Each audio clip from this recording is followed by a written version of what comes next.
술 한잔하고 난 다음 날 가슴이 두근거린 적 있으신가요? 그냥 숙취겠지 하고 넘기셨나요? 혹시 지금도 계단 오를 때 예전과 다르게 숨이 차시나요? 나이 들면 다 그런 거지 하고 계신가요? 잠깐 그 생각이 여러분의 생명을 위협하고 있을 수 있습니다.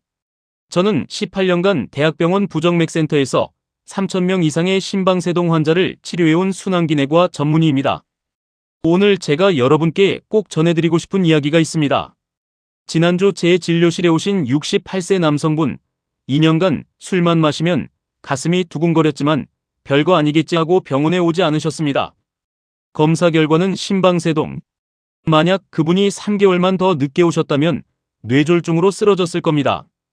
여러분, 지금 이 순간에도 우리나라 60만 명이 자신이 심방세동인 줄도 모르고 살고 있습니다. 그중 절반은 아무런 증상도 느끼지 못합니다. 그런데 문제는 이겁니다. 심방세동 환자는 언제든 뇌졸중에 걸릴 위험이 일반인보다 5배 높습니다. 5배입니다. 더 충격적인 사실이 있습니다. 심방세동으로 인한 뇌졸중은 일반 뇌졸중보다 훨씬 치명적입니다.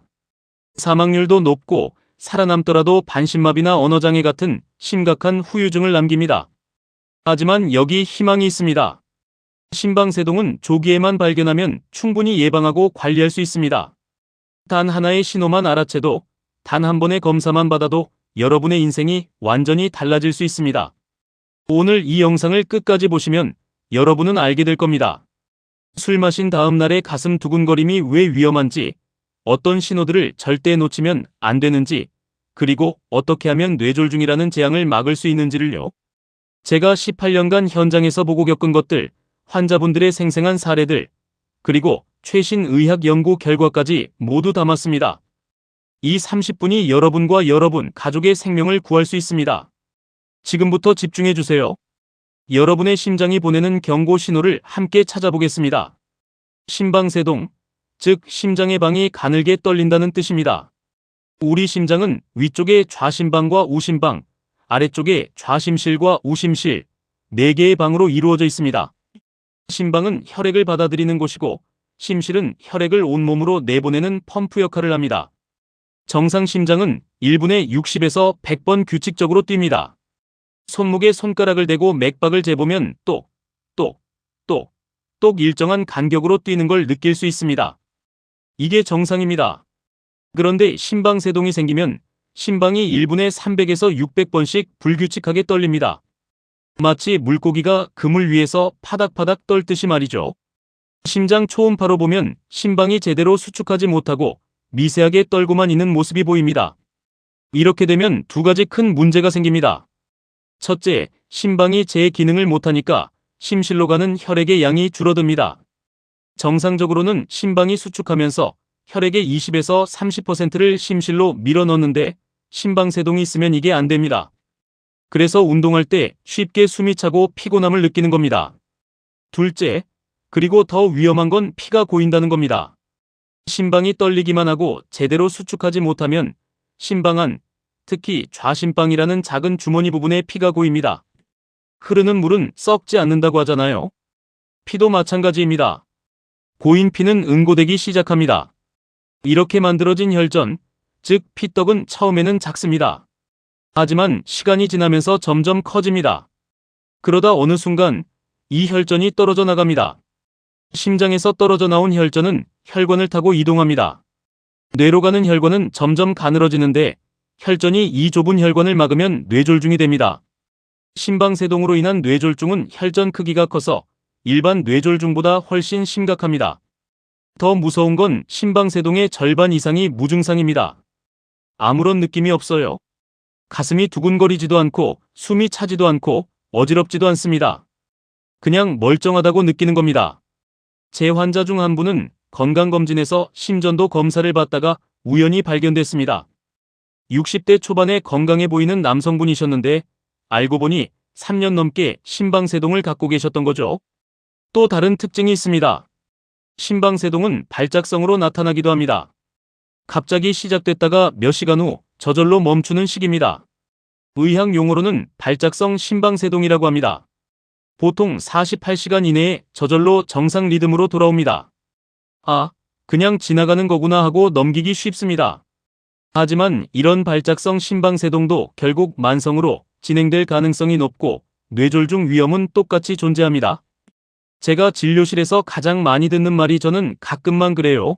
술 마실 때만 그래요. 피곤할 때만 그래요입니다.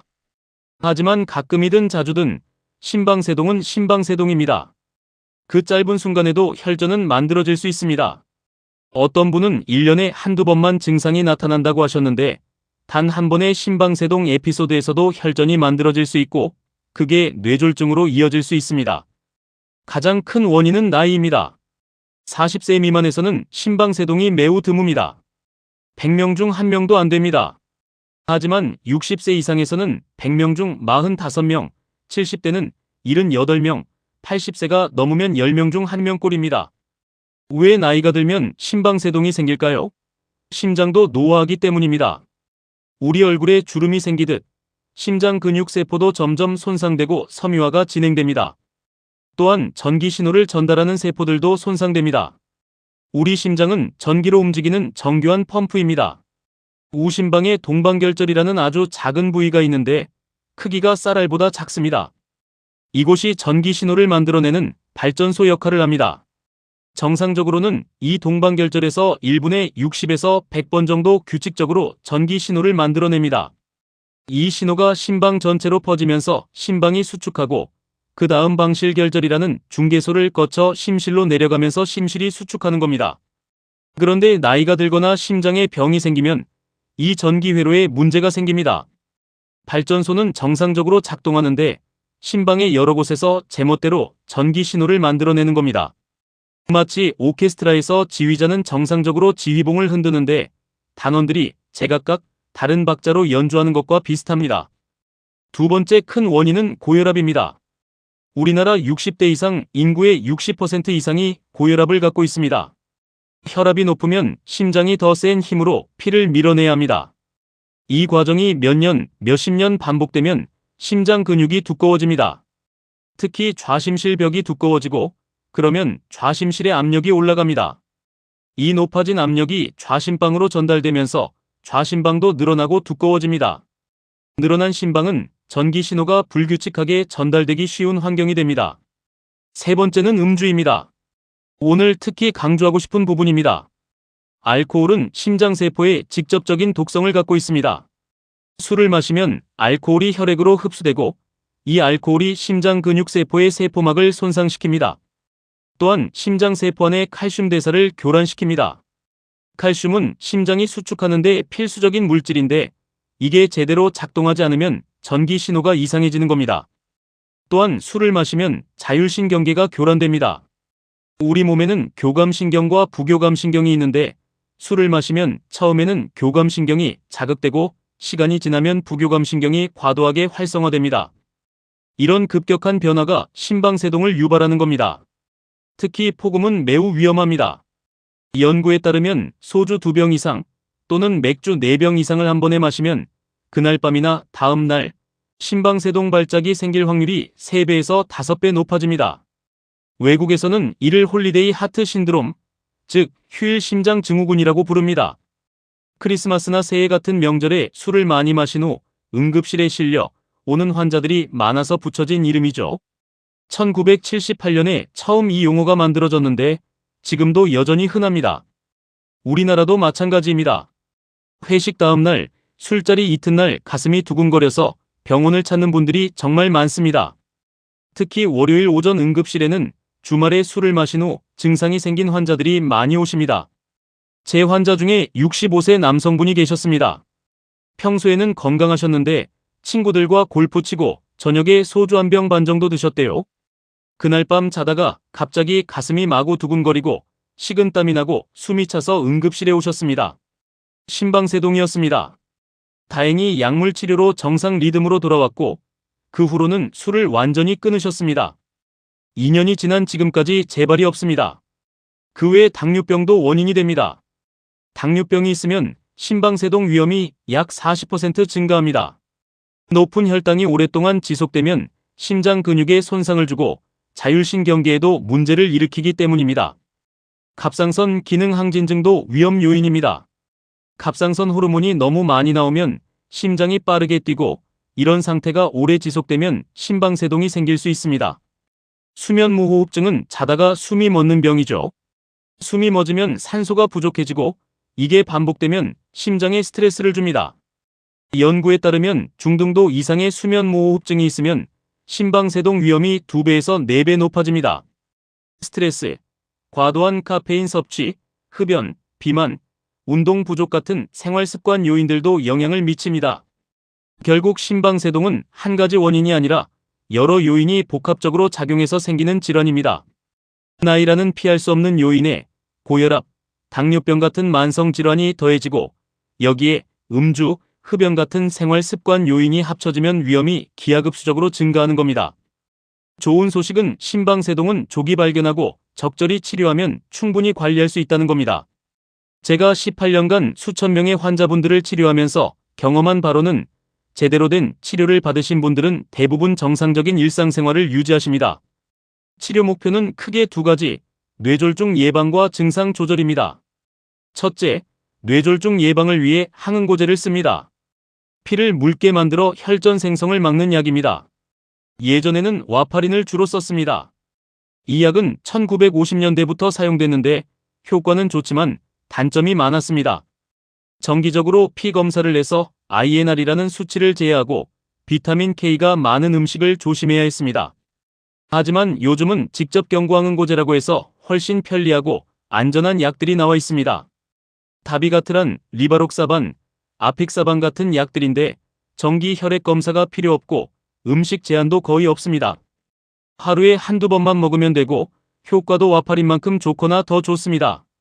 2019년 대규모 연구를 보면 이 새로운 항응고제들이 와파린에 비해 뇌졸중은 비슷하게 예방하면서 뇌출혈 같은 심각한 출혈은 30에서 50% 더 적게 일으킵니다.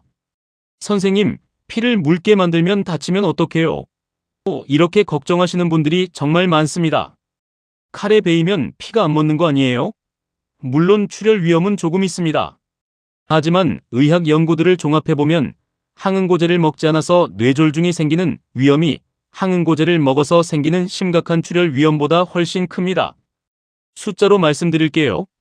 심방세동 환자 100명이 항응고제를 1년간 복용하면 100명 중 2에서 3명의 뇌졸중을 막을 수 있습니다. 반면 심각한 출혈이 생기는 경우는 1명 미만입니다. 그리고 뇌졸중은 한 번 오면 반신마비, 언어장애 같은 심각한 후유증을 남기지만 대부분의 출혈은 치료가 가능합니다. 둘째, 증상 조절을 위해 심박수를 조절하거나 리듬을 정상화하는 약을 씁니다. 심박수 조절은 심방세동은 그대로 두되 심박수만 정상 범위로 낮추는 방법입니다. 베타 차단제나 칼슘 통로 차단제 같은 약을 씁니다. 리듬 조절은 심방세동 자체를 정상 리듬으로 되돌리는 방법입니다. 항부정맥제를 쓰거나 전기 충격을 줘서 리듬을 되돌립니다. 약물 치료로 증상이 잘 조절되지 않거나 약 부작용이 심하거나 젊은 분들 중에 완치를 원하시는 경우에는 시술적 치료도 있습니다. 전극도자절 제술이라는 시술인데 사타구니 혈관을 통해 카테터라는 가느다란 관을 심장까지 넣습니다. 이 카테터 끝에는 센서와 전극이 달려 있어서 심방세동을 일으키는 이상 전기 신호가 어디서 나오는지 찾습니다. 대부분의 경우 폐정맥이라는 혈관 주위에서 이상 신호가 나옵니다. 이 부위를 고주파나 냉동으로 찢어서 전기적으로 격리시킵니다. 시술 시간은 보통 2~3시간 정도 걸립니다. 성공률은 발작성 심방세동의 경우 70에서 80% 정도이고 지속성 심방세동은 60% 정도입니다. 실제 사례를 말씀드리면 72세 여성분이 3년 전부터 가끔씩 가슴이 두근거리고 어지러운 증상이 있었는데 나이 들면 다 그런가 보다 하고 넘기셨대요. 그러다 어느 날 갑자기 왼쪽 팔다리에 힘이 빠지고 말이 어눌해지셨습니다. 뇌졸중이었죠. 다행히 빨리 응급실에 오셔서 혈전용해제 치료를 받으셨고 큰 후유증 없이 회복하셨습니다. 그 후 항응고제를 꾸준히 복용하시고 정기적으로 진료받으시는데 지금은 건강하게 지내고 계십니다. 이분이 제게 이렇게 말씀하셨어요. 선생님, 진작 병원에 왔어야 했어요. 그 두근거림이 경고였던 거네요. 약물 치료와 함께 생활습관 개선이 매우 중요합니다. 제가 환자분들께 항상 강조하는 것들입니다. 첫째, 금주입니다. 이게 가장 중요합니다. 특히 심방세동 진단을 받으신 분들은 술을 끊으셔야 합니다. 호주에서 진행된 연구를 소개하겠습니다. 발작성 심방세동 환자 140명을 두 그룹으로 나눴습니다. 한 그룹은 완전히 금주하고 다른 그룹은 평소대로 술을 마셨습니다. 6개월 후 결과를 봤더니 금주한 그룹은 심방세동 재발률이 절반으로 줄었습니다. 연구에 따르면 하루 한 잔의 술도 심방세동 위험을 8% 증가시킵니다. 적당히 마시면 괜찮지 않나요? 이렇게 물으시는데 심방세동에서는 적당한 음주량이라는 게 없습니다. 제 환자 중에 67세 남성분이 계셨습니다. 심방세동 진단 후에도 소주 반병 정도는 괜찮겠지 하면서 계속 드셨어요. 한 달에 두세 번씩 심방세동 발작이 왔습니다. 제가 진지하게 말씀드렸습니다. 지금 선택하셔야 합니다. 술이냐 건강이냐? 그분이 결심하셨습니다. 40년간 마시던 술을 끊으셨어요. 3개월이 지나니 몸이 가벼워지고 심방세동 발작도 거의 사라졌습니다. 둘째, 혈압관리입니다. 고혈압은 심방세동의 가장 큰 위험인자 중 하나입니다. 혈압을 잘 조절하면 심방세동 발생 위험을 20에서 30% 줄일 수 있습니다. 가정에서 혈압을 재는 습관을 들이세요. 병원에서 재는 혈압은 긴장 때문에 높게 나올 수 있습니다. 아침에 일어나서 소변 보고 아침 약 먹기 전에 재세요. 5분 정도 편하게 앉아 있다가 재는 게 좋습니다. 수축기 혈압은 120 미만, 이완기 혈압은 80 미만으로 유지하세요. 셋째, 적정 체중 유지입니다. 비만은 심방세동 위험을 높입니다. 체질량 지수가 5 증가할 때마다 심방세동 위험이 약 29% 증가한다는 연구가 있습니다. 체질량 지수는 몸무게를 키의 제곱으로 나눈 값입니다. 25 미만이 정상이고 25에서 32 과체중, 30 이상이 비만입니다. 제 환자 중에 75세 여성분이 계셨는데 키가 155cm에 체중이 72kg이셨습니다. 6개월 만에 62kg까지 빠지셨고 심방세동 발작이 한 달에 두세 번에서 거의 없어졌습니다. 넷째, 규칙적 운동입니다. 하루 30분, 일주일에 5일 걷기나 가벼운 조깅이 좋습니다. 땀이 살짝 날 정도, 옆 사람과 대화할 수 있을 정도의 강도가 적당합니다. 단, 너무 격렬한 운동은 오히려 심방세동을 유발할 수 있으니 주의하세요. 마라톤이나 철인 3종 경기 같은 극한 운동은 피하세요. 다섯째, 카페인 조절입니다. 커피가 심방세동을 일으킨다는 속설이 있는데 최근 연구들을 보면 하루 두세 잔 정도의 커피는 오히려 심방세동 위험을 낮춘다는 결과도 있습니다. 하지만 사람마다 다릅니다. 자신의 몸 상태를 잘 관찰하세요. 커피 마신 후 가슴이 두근거리거나 불편하면 줄이거나 끊는 게 좋습니다. 오후 3시 이후에는 피하세요. 에너지 음료는 카페인 함량이 높고 다른 각성 성분도 들어있어서 피하세요. 여섯째, 충분한 수면입니다. 수면무호흡증은 심방세동과 직접적인 연관이 있습니다. 숨이 멎으면 혈중 산소 농도가 떨어지고 이게 심장에 스트레스를 줍니다. 코골이가 심하거나 자다가 숨이 멎는 증상이 있다면 수면다원 검사를 받아보세요. 중등도 이상의 수면무호흡증이 확인되면 양압기 치료를 받으시는 게 좋습니다. 연구에 따르면 수면무호흡증을 치료하면 심방세동 재발률이 40에서 50% 감소합니다. 하루 7시간에서 8시간 수면을 취하고 규칙적인 수면 패턴을 유지하세요. 음식은 칼륨과 마그네슘이 풍부한 것이 좋습니다. 칼륨은 바나나, 고구마, 시금치, 토마토에 많습니다. 마그네슘은 견과류, 통곡물, 다크 초콜릿에 많습니다. 반대로 짠 음식, 가공식품은 피하세요.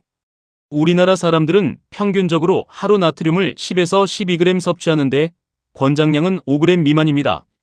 나트륨은 혈압을 올리고 심장에 부담을 줍니다. 국이나 찌개의 국물은 적게 드시고 김치는 물에 헹궈서 드세요. 생선, 특히 등푸른 생선은 좋습니다. 오메가3 지방산이 심장 건강에 도움이 됩니다. 고등어, 삼치, 연어, 정어리 같은 생선을 일주일에 2, 3회 드시면 좋습니다. 연구에 따르면 오메가3를 충분히 섭취하면 심방세동 위험이 20% 정도 감소합니다. 채소와 과일을 충분히 드시고 통곡물을 드세요. 흰쌀밥 대신 잡곡밥, 흰빵 대신 통밀빵이 좋습니다. 진료실에서 환자분들이 갖고 계신 오해들을 종종 마주칩니다. 이런 잘못된 상식들이 때로는 치료를 방해하기도 하고 위험을 키우기도 합니다. 첫째, 증상 없으면 괜찮다. 아닙니다. 이게 가장 위험한 오해입니다. 심방세동의 절반은 무증상입니다. 가슴이 안 두근거려도, 어지럽지 않아도, 숨이 안 차도 심방세동은 있을 수 있습니다. 제가 만난 환자 중에 한 분은 10년간 무증상 심방세동을 갖고 계셨습니다. 증상이 없어도 혈전은 만들어지고 뇌졸중 위험은 그대로 있습니다. 그래서 정기검진이 중요합니다. 둘째, 젊은 사람은 안 걸린다. 틀렸습니다.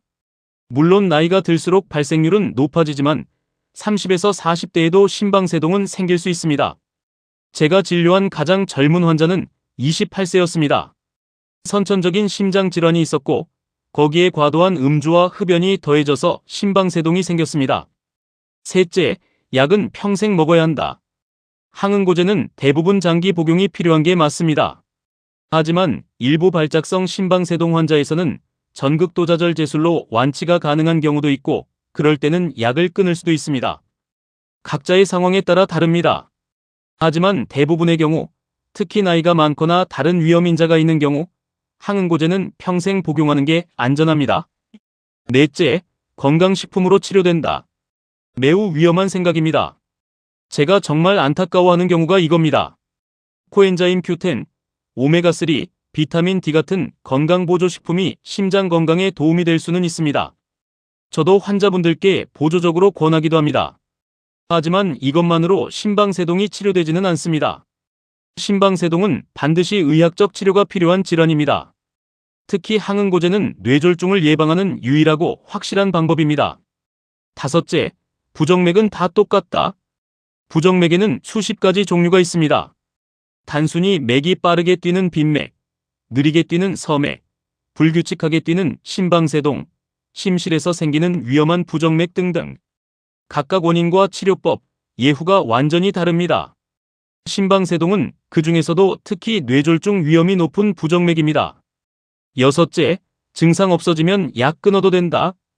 절대 안 됩니다. 이것도 정말 위험한 오해입니다. 심방세동은 만성질환입니다. 증상이 좋아졌다고 해서 심방세동이 사라진 게 아닙니다. 약 덕분에 증상이 조절되는 겁니다. 약을 끊으면 다시 증상이 생기고 더 중요하게는 뇌졸중 위험이 다시 올라갑니다. 제 환자 중에 약을 임의로 끊었다가 3개월 후 뇌졸중이 온 분이 계십니다. 일곱째, 술을 조금만 마시면 괜찮다. 심방세동 환자에게는 안전한 음주량이 없습니다. 맥주 한 캔 정도는, 소주 한 잔은 이렇게 생각하시는데 그 한 잔이 심방세동 발작을 일으킬 수 있습니다. 특히 항응고제를 드시는 분들은 술과 약의 상호작용도 문제가 될 수 있습니다. 구체적인 하루 루틴을 소개하겠습니다. 아침 6시에서 7시. 일어나서 물 한 잔 마시고 5에서 10분 후 혈압 측정. 아침 식사는 꼭 하되 짜게 먹지 마세요. 통곡물 빵이나 잡곡밥에 계란, 채소를 곁들이세요. 식사 후 30분 이내 약 복용. 오전 10시. 가벼운 스트레칭 5분. 앉아서 일하는 시간이 길면 중간에 몸을 움직이세요.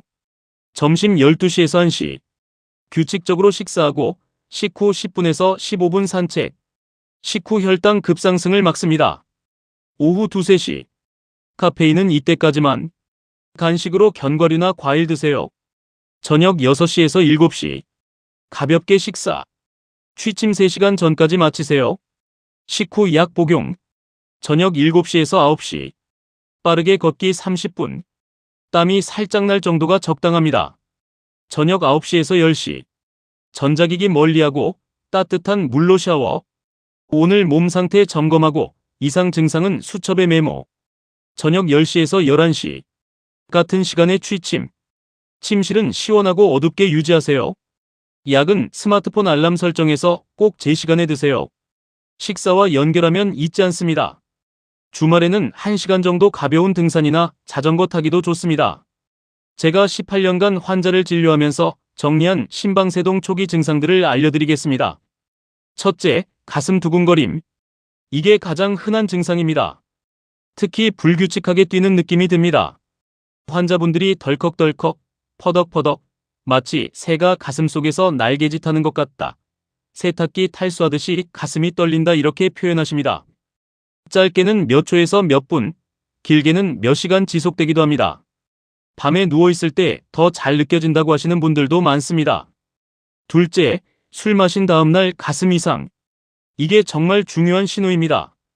숙취와는 다른 심장이 빠르고 불규칙하게 뛰는 느낌입니다. 술 마신 다음날 새벽에 가슴이 두근거려서 잠을 깼어요. 술 마신 다음날은 하루 종일 가슴이 불편해요. 이렇게 말씀하십니다. 주목할 점은 술의 양이 아니라 패턴입니다. 술을 마신 후 이런 증상이 반복된다면 심방세동을 의심해야 합니다. 셋째, 이유 없이 숨이 참. 평소에 문제없이 오르던 계단을 오르는데 갑자기 숨이 차고 힘듭니다. 예전 같지 않아요? 청소하다가 숨이 차서 중간에 쉬어야 해요. 장 보러 갔다가 몇 번을 쉬었어요. 이렇게 말씀하십니다.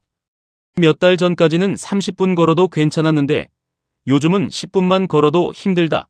이런 변화가 있다면 검사를 받아보세요. 넷째, 가슴 답답함 또는 압박감. 가슴에 돌이 얹혀 있는 것 같다. 누군가 가슴을 짓누르는 것 같다. 숨을 깊이 들이마실 수가 없다. 이렇게 표현하십니다.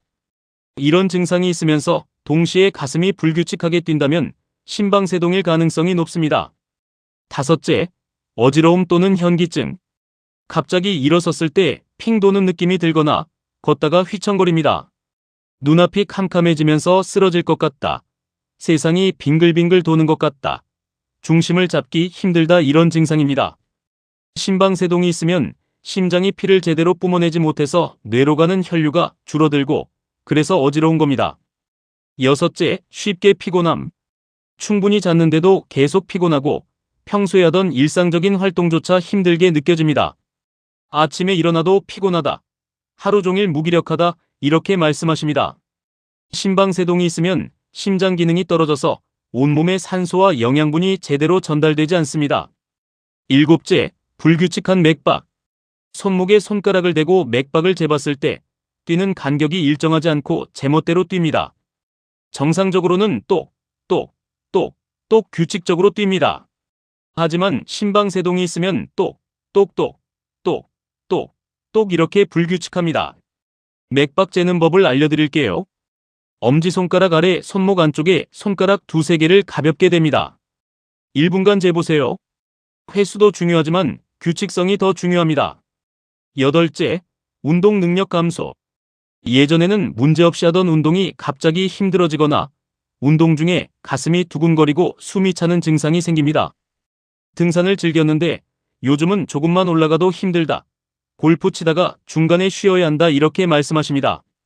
이런 증상 하나라도 있으면 특히 60세 이상의 고혈압이나 당뇨병이 있다면 꼭 병원에서 심전도 검사받으세요. 증상이 잠깐 나타났다 사라져도 마찬가지입니다. 검사는 5분이면 끝나고 아프지도 않습니다. 조기에 발견하면 치료도 간단하고 뇌졸중도 예방할 수 있습니다. 여러분, 오늘 제가 심방세동에 대해 말씀드린 이유는 단 하나입니다. 여러분과 여러분의 가족이 건강하기를 바라는 마음입니다. 제가 18년간 현장에서 수많은 환자분들을 만나면서 느낀 건 조금만 일찍 알았더라면, 조금만 일찍 행동했더라면 막을 수 있었던 불행들이 너무 많다는 겁니다. 심방세동은 무서운 병입니다. 증상이 없어서 또는 증상이 가볍게 느껴져서 무시하기 쉽습니다. 나이 들면 다 그렇지, 술만 안 마시면 괜찮아, 이렇게 생각하다가 어느 날 갑자기 뇌졸중으로 쓰러지는 겁니다. 하지만 동시에 희망도 있습니다. 심방세동은 조기에 발견하고 제대로 관리하면 충분히 함께 살 수 있는 질환입니다. 제 환자분들 중에는 심방세동 진단을 받은 후 10년, 20년 넘게 건강하게 지내시는 분들이 정말 많습니다. 73세 할머니 한 분은 15년째 항응고제를 드시면서 손주들 돌보시고 친구들과 등산도 다니십니다. 핵심은 조기 발견과 꾸준한 관리입니다. 가슴 두근거림, 특히 술 마신 후 나타나는 증상을 절대 가볍게 여기지 마세요. 나이 들면 다 그런 거지 하고 넘기지 마세요. 그 작은 신호가 여러분의 생명을 구할 수 있는 경고입니다. 제가 만난 환자분들 중에 그때 그 증상을 무시하지 말고 진작 병원에 왔어야 했는데 라고 후회하시는 분들이 정말 많습니다. 정기적인 건강검진도 중요합니다. 특히 60세가 넘으시면 1년에 한 번은 심전도 검사를 받으세요. 증상이 없어도 받으세요. 심방세동의 절반은 무증상입니다. 검사받기 전까지는 모르는 겁니다. 고혈압, 당뇨병이 있으시면 더욱 신경 써야 합니다. 약을 처방받으셨다면 꼭 지시대로 복용하세요. 오늘은 괜찮은 것 같아서 깜빡했어. 이런 이유로 약을 거르지 마세요. 특히 항응고제는 단 하루만 빠져도 위험합니다. 혈전은 생각보다 빨리 만들어집니다. 약통을 항상 눈에 띄는 곳에 두세요.